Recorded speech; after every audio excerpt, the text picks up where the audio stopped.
a law was passed, I believe, in 1994, if I'm not mistaken, by majority Democrats, basically saying if I go to the driver's license to get my driver's license, I can get my driver's license, and in my driver's license, they will ask me in the formula, in the form, they would ask me, do I want to vote? And I would say yes. If I say yes on that, then I become a voter. Right. But I'm not a US citizen. Hello.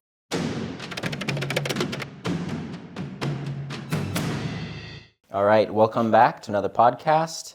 I am Zachary Jonasson with my father, Jacques Jonasson. We're going to talk some more about the political realignment that's happening this year. So, you have your book. How long have you been working on that book? Probably a good, probably a year or so, year and a half maybe. Yeah. Well, let me try it this way. So let's lay down a few of the facts, and then you can kind of give your analysis and then talk a little bit about what's in the book. So some of the facts, like we were saying, was this is the first election in U.S. history where we have two former presidents running against each other. This is, I think, the second time in U.S. history where a former president is coming back after losing an election to try and win the next one.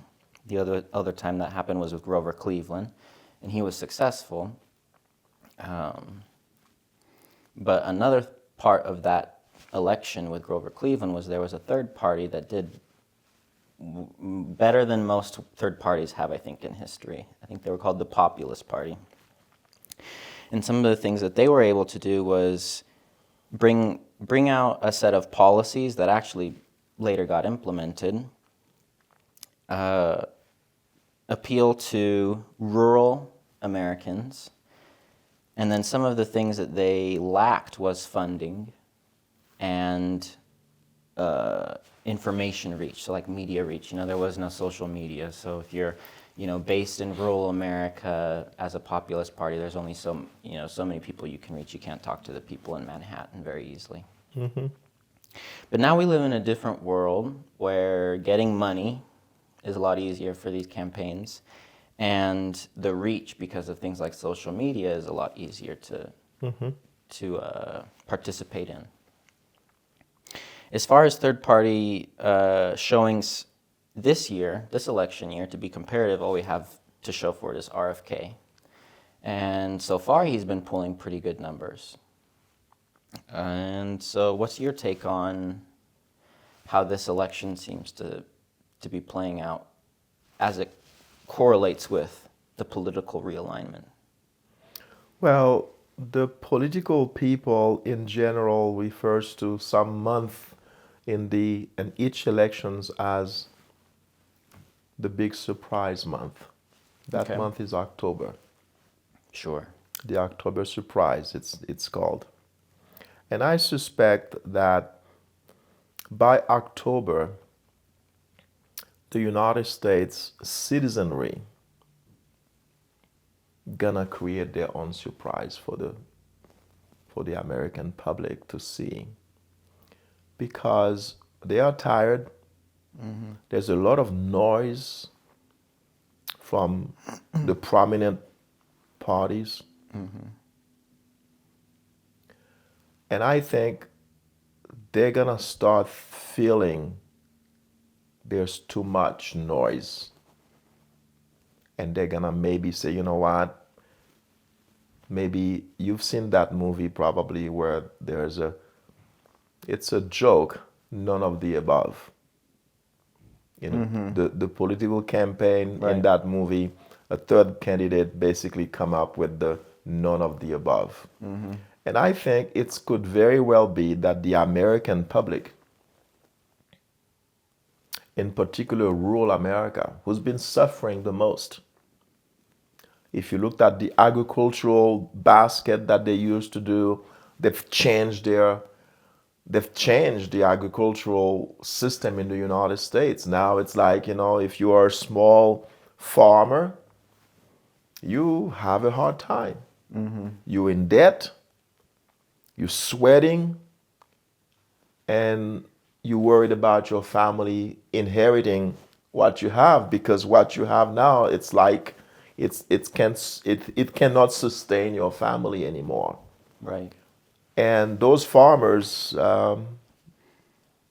I think they're gonna want to go back to what it used to be, where they can have a little farm that feed their family and do things. But the food lobbying spend more money in Washington in lobbying than the defense lobbyists. So imagine those guys are spending more money than the people spending money in lobbying for the defense. That's saying a lot. Yeah.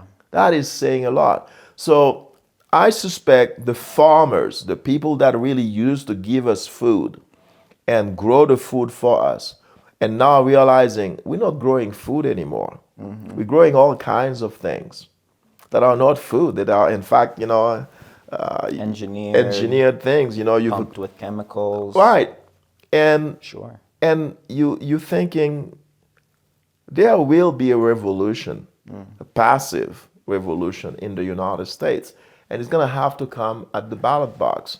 Another thing that I think that people should refer to, if they are interested, go see what former President Carter and former Secretary of State under George Bush, Baker, they wrote a joint report on elections. And they proposed in 2015, I believe, they proposed what they think should be done to the electoral processes in the United States. And you would realize what happened in 2020 would not have happened if the United States had applied what former President Carter and former Secretary of State Jim Baker said in that report. So it's Which was to suggest what? What was in the report? ID for every voter, one of them that comes to mind. Uh, and not just ID, but the databases of each state has to be audited by a third party to basically verify that the people you have on your database as voter are really truly voters. Because a law was passed, I believe, in 1994, if I'm not mistaken, by majority Democrats, basically saying if I go to the driver's license to get my driver's license, I can get my driver's license, and then my driver's license, they will ask me in the formula, in the form, they would ask me, do I want to vote? And I would say yes. If I say yes on that, then I become a voter. Right. But I'm not a U.S. citizen. Hello. But I am on the list. Because on that act, on that law that was passed, the state cannot say to that person, well, if you're going to click on that, can I verify that you're a citizen or not? Right. So the U.S. citizenry has been taken for a ride by laws that those guys are passing that preclude the states from saying, wait a minute, you're not a citizen, you should not be on that voting database. But if I can inject someone in the voting database and preclude the state who has the authority to check to see if that person qualifies as a voter or not, game over. Yeah. Because I can give you 10 million voters that do not really have the right to vote, and you have no way of justifying whether they did or did not, because the way they became a voter and the voter roll is totally legal, Yeah. even though they're not U.S. citizens. So we have a lot of things we need to correct, in my opinion. And in 2015, it's not my opinion anymore. It's President Carter, former President Carter, and former Secretary Baker. They wrote a report with a bunch of data behind it, obviously, to say, hey, this is how we fix our electoral system. Sure. Way back when, they knew that we had issues because there was always, every time someone, the Democrats always contesting every president that is elected from the Republican in every elections that there's an election. So we need to fix the voting system, and there's a blueprint on how to fix it. And I'm wondering, why haven't we done it? Both Republicans have gone to Congress and to the White House, and they never applied that. And the law is very simple. Every state has to apply to what President Carter and Secretary of State Baker said in that report. And it's public report, and all the data backing it is available to people. Let's just fix the electoral system. Yeah, one outcome that we had talked about, what people may not know about, is called the contingent election. And the explanation for it is this. It's very simple. It's that if you have the presidential candidates in the race not make the 270 threshold to win, then what happens is called the contingent election, and the decision goes to the Congress. And part of that decision in Congress has to be made unanimously inside each state delegation, because they only get the one vote. One vote, yeah. So in this year, in this case, if something like that were to happen, which it's not completely out of the realm of possibility, because there are only around 500 electoral votes to be had to begin with, and if there's 3 people getting, let's say RFK gets 100 of them, that only leaves about 200 for Trump and Biden, and that's not 270. Yeah. So, and 100's not too many, you know. So if that were to happen, it goes to the Congress. We have basically an even split between Republicans and Democrats in the Congress right now. Which is probably another historical thing. Which is another historical thing. This is not something that happens very often, especially in a year like this. Especially if it were to be a contingent election, we might say something like, oh, well, if it were a Democratic-leaning House, then of course, or Congress, then of course it's going to go to the Democratic candidate. But in this case, it's not that. And so when we talk about, the Americans getting fed up, when we talk about an October surprise,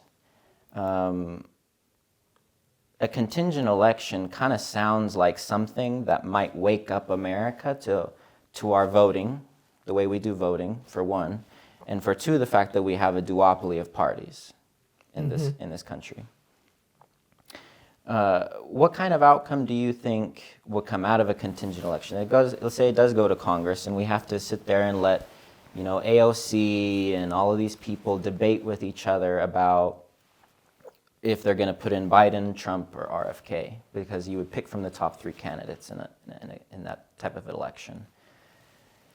In my view, I could perfectly see where at that point for the country, people would say, you know what, I want my state delegation to go pick the middle guy, RFK, because we got to this point where we can't even vote for Trump or Biden.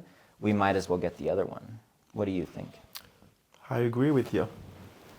If you go to a place where none of the well-known, established former presidents cannot get the threshold of 270, if they cannot get that, I think game over.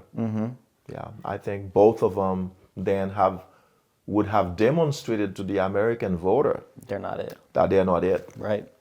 Because if you are it, you have to get the 270. If you cannot get to 270, then that means you don't have that backing of the voter, and therefore we may as well take the third guy. Yeah. I think that would be the common sense thing that would happen. Not that it's an endorsement, but it just seems like that's probably what would happen. Yeah, well, especially if he's on the ballots, if people are going to. Yeah. In any case, we'll wrap it up there. Thanks for watching, you guys, and we'll be back soon. Have a good one.